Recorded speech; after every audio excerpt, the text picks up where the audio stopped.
Welcome back guys. Now let's begin with the new chapter in physiology, that is the endocrine physiology.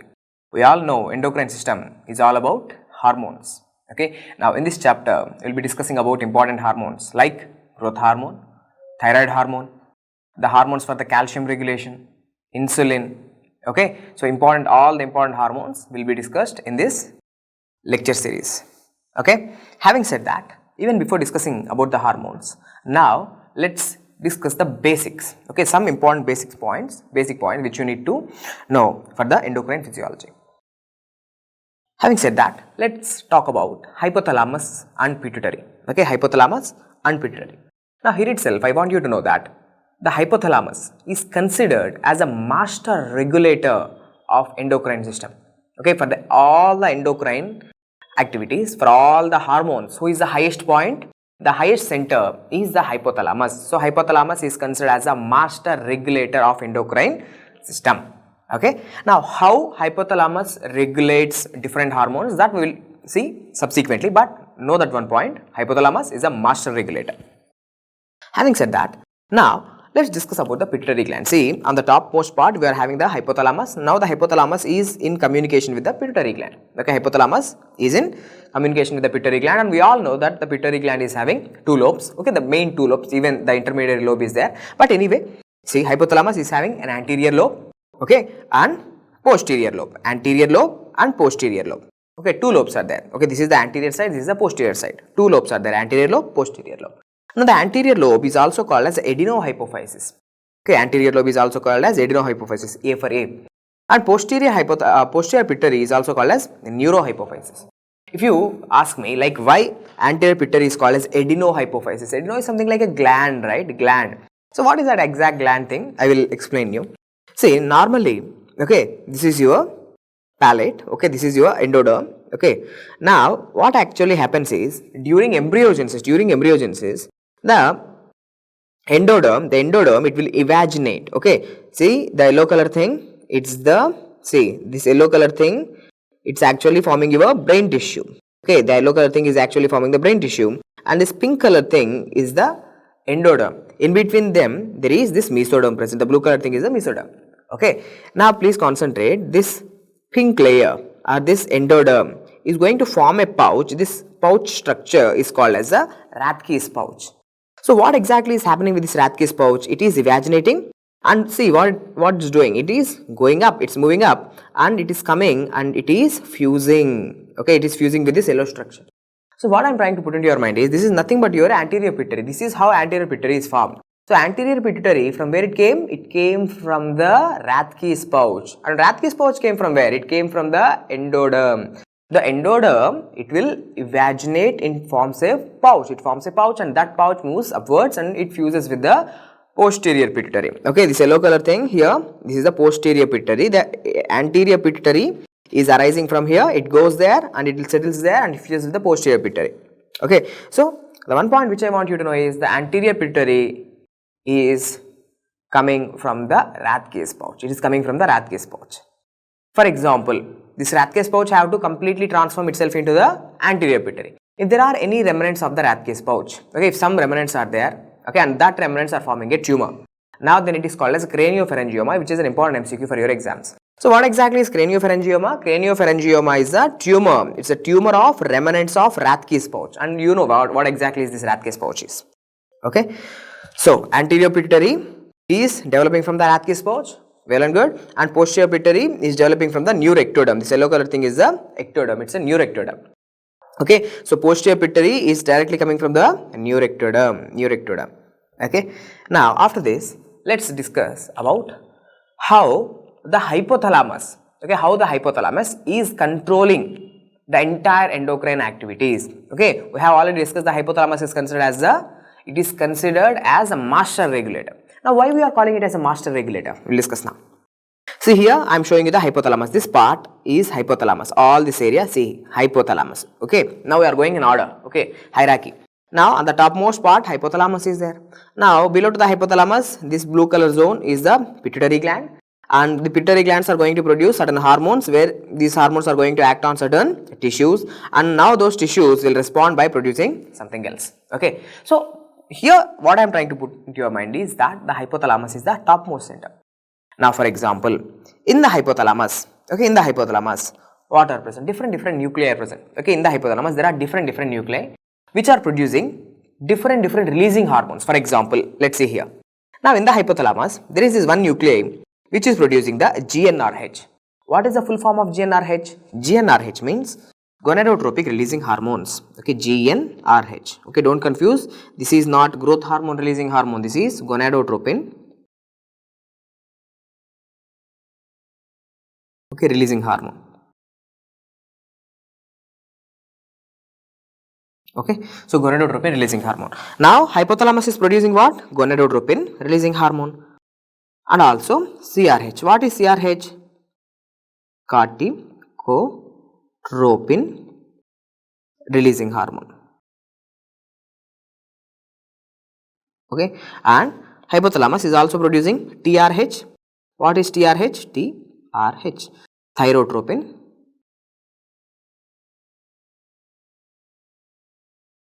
releasing hormone.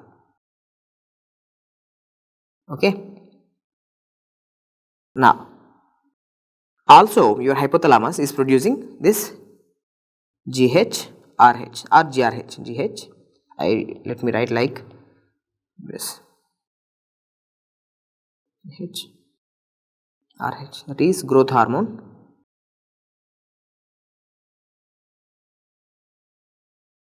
Okay, growth hormone releasing hormone.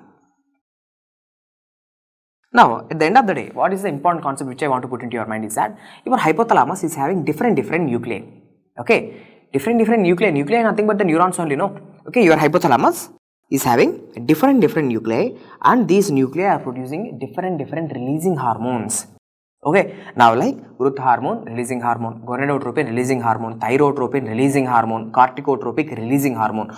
All of these releasing hormones are coming from the hypothalamus. Now you might get it out. Sir, why we are not discussing about this? See, your hypothalamus is not only producing the releasing hormones, but hypothalamus also produce certain inhibitory hormones.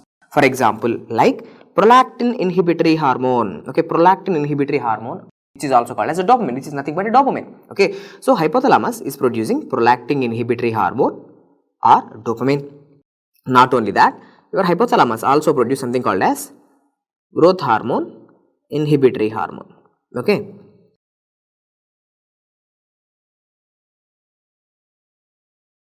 growth hormone inhibitory hormone.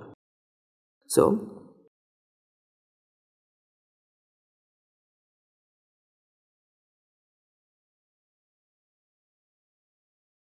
now point is, see, this is something special. This growth hormone inhibitory hormone is also called as somatostatin. Okay, it is also called as somatostatin. So what I am trying to put into your mind? Yes, same stuff. Your hypothalamus, okay, your hypothalamus is producing certain releasing hormones. Your hypothalamus is producing certain releasing hormones.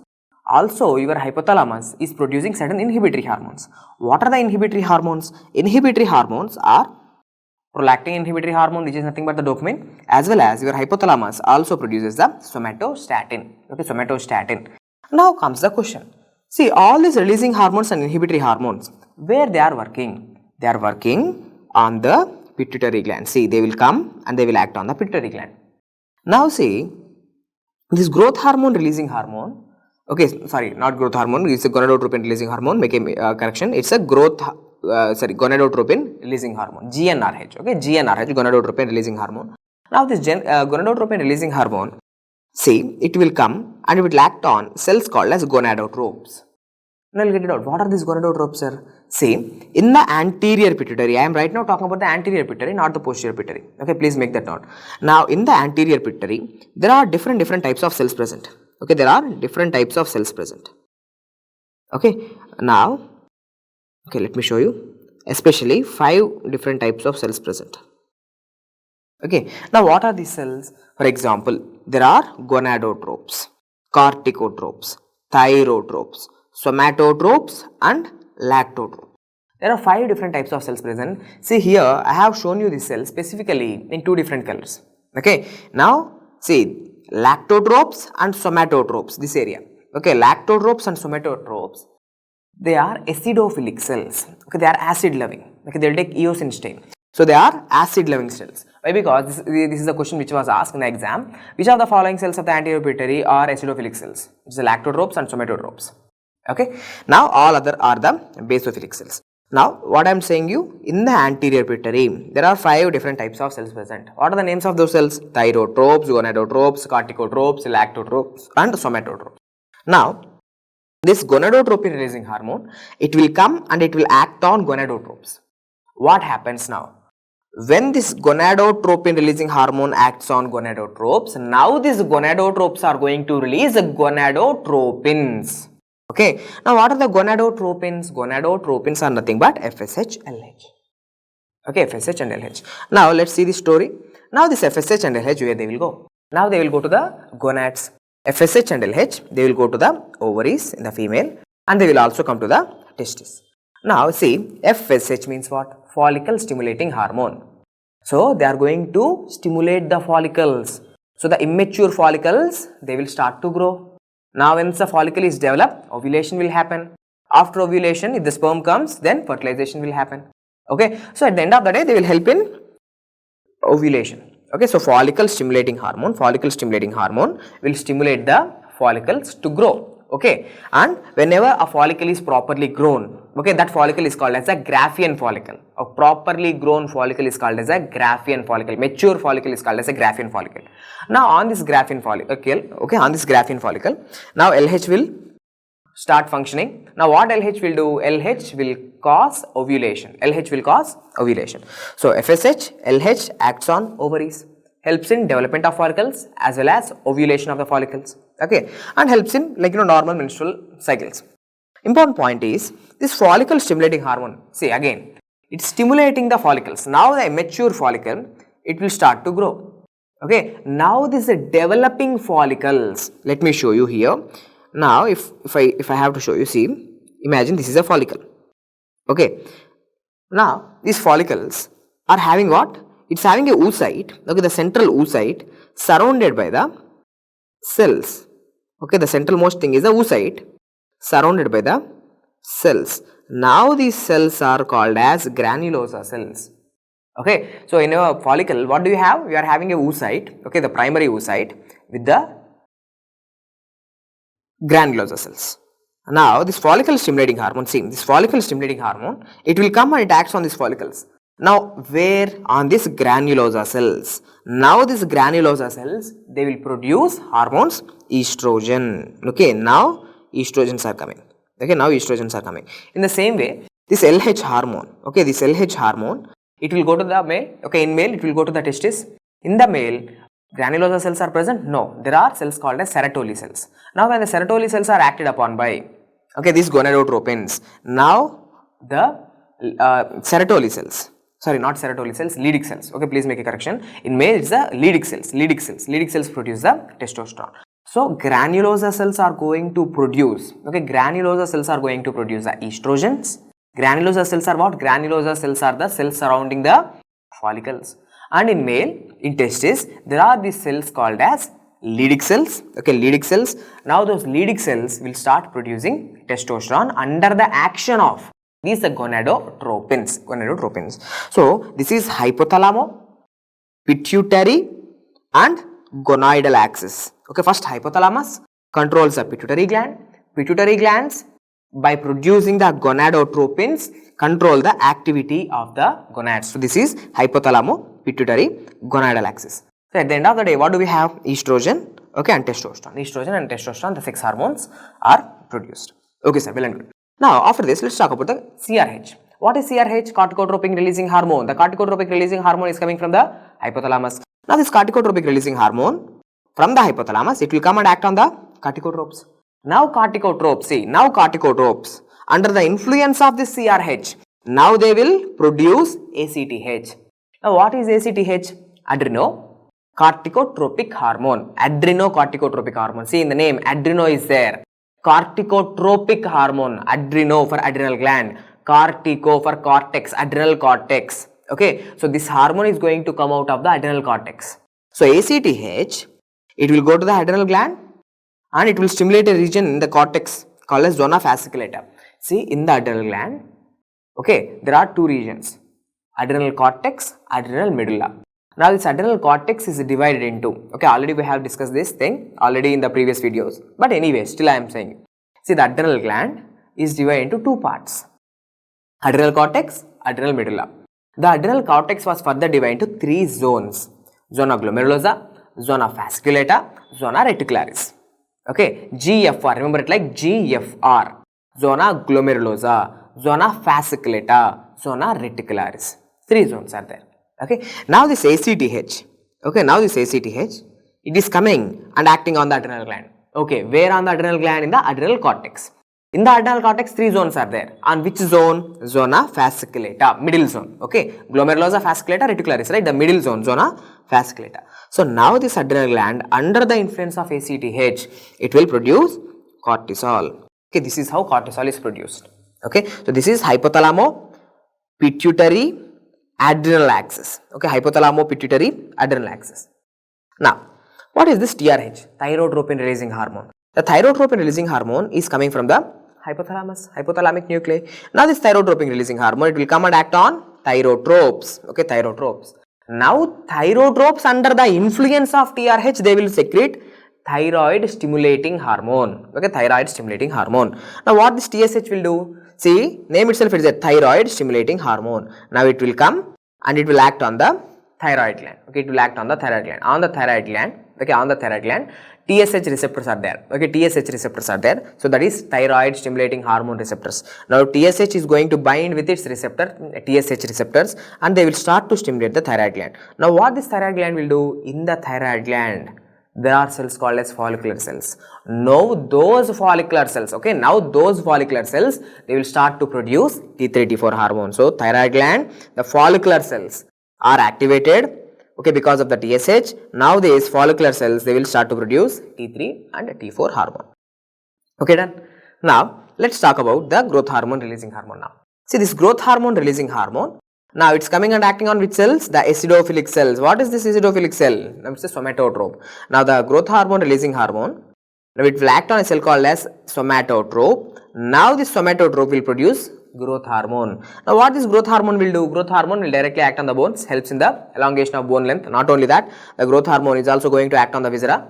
Okay, helps in growth. But important point which I want you to know is this growth hormone, when it acts on the liver, when it acts on its receptor on the liver, now liver, it will produce something called as ILGF, insulin like growth factor. Okay, so ILGF, okay, IGF or ILGF, it's all the same thing. So ILGF means insulin like growth factor 1, which is also called as somatomedian C, somatomedian C. So somatomedian C is produced by the liver under the influence of growth hormone. So now what this somatomedian C will do, we'll discuss later in detail about the growth hormone. But for now, important point is the somatotropes, they will act on the, the somatotropes, they will produce growth hormone. Now this growth hormone is going to act on the liver, helps in production of somatomedian C. Okay, and now after this, let's talk about this one, the last one which we are left with. See, now hypothalamus, it is producing what? See, hypothalamus is producing this inhibitory hormone. What is this inhibitory hormone? Prolactin inhibitory hormone or dopamine. Now my question to you, see, imagine that there is this one girl, 15 years old or 20 years old girl, okay, who is not married and she is like, she is not even pregnant now. Okay, now the scenario is there is this 20-year-old girl who is not yet pregnant. Now she haven't delivered the baby, nothing. Okay, now she is having hypothalamus, she is having pituitary gland. In the pituitary gland, lactotropes are there. She is having normal breast. Okay, she had a normal breast development during puberty. Okay, all the lactiferous ducts, like all the alveolar sacs, everything is there. Okay, everything is there in the breast also, not problem. But why she is not lactating? Okay, even after having all the material, okay, for the production of milk, then why she is not producing the milk? It's because of the hypothalamus. Okay, her hypothalamus is constantly producing the PIH, prolactin inhibitory hormone or dopamine. Now this prolactin inhibitory hormone or dopamine is going to inhibit the lactotropes of anterior pituitary. So in a female, okay, 20-year-old female, her lactotropes in the pituitary are kept inhibited. When the lactotropes are inhibited means, what happens? Now these lactotropes which are supposed to produce the prolactin, they are supposed to produce the prolactin. Now they are not producing prolactin. Now if there are no prolactin means what happened? No milk production. So this is why, okay, this is why a female who is not delivered, okay, who is not delivered any baby, now she is not going to produce any milk because her lactotropes in the anterior pituitary, they are kept inhibited because of the dopamine. So no prolactin will be there, okay, no prolactin will be there, so no lactation. For example, normally, okay, if she is producing prolactin means, okay, lactotropes, yes, they can produce the prolactin. Now where this prolactin will work? Now the prolactin is going to act on the mammary glands, okay, prolactin will act on the mammary glands. Now mammary glands under the influence of prolactin, they will help in production of milk, that is galactopoiesis, okay, galactopoiesis. So galactopoiesis is the function of prolactin, okay. So these are some important points which I want you to know, okay, these are the basics. Now after this, let's see, okay, what and all we have discussed so far. Already we have discussed that the acidophilic cells in the anterior pituitary. Which cells are considered as the acidophilic cells? See, it's the somatotropes and lactotropes. Somatotropes producing the growth hormone, lactotropes producing the prolactin, they are considered as acidophilic cells. And these hormones, growth hormone and prolactin, they are also the twin hormones, okay, they are also called as the twin hormones. Why they are called as twin hormones is because, see, both of these hormones, they will use same receptor for their functioning, they will use same receptor for their functioning. See, I am giving you one mnemonic, the mnemonic is PIG, P-I-G. So these are called as the PIG hormones, okay, simply mnemonic. What are these PIG hormones? So prolactin, insulin and growth hormone, okay, don't confuse, this is not glucagon, okay, in a rhythm you will get like prolactin, insulin, glucagon, no, it is prolactin, insulin and growth hormone, prolactin, insulin, growth hormone. Now what is the importance of this PIG hormone is, now these PIG hormones, they will use a receptor called as the tyrosine kinase receptor, okay, all of them, okay, they will use tyrosine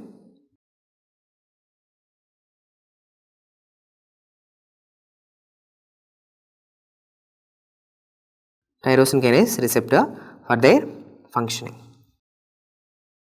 okay, done. Now see here, inhibitory control by hypothalamus is shown on, okay, hypothalamus I have explained to you. Hypothalamus, it produces certain inhibitory hormones. What are the two inhibitory hormones? The two inhibitory hormones are, one is somatostatin as well as the second important hormone is a prolactin or dopamine, prolactin inhibitory hormone or dopamine. So somatostatin, it inhibits the growth hormone. So that's why it is also called growth hormone inhibitory hormone, and dopamine, which is also called as a prolactin inhibitory hormone, inhibits the prolactin production. Okay, we are done with the basics. Okay, here we have discussed, like, hypothalamo-pituitary and gonadal axis, hypothalamo-pituitary adrenal axis, hypothalamo-pituitary thyroid axis, hypothalamo-pituitary and this mammary axis we have discussed. Okay, so these are the basic things which I want you to know to understand the better endocrine physiology. Hope the video is helpful. In the next video, we will discuss more about the clinical cases. Okay, thank you.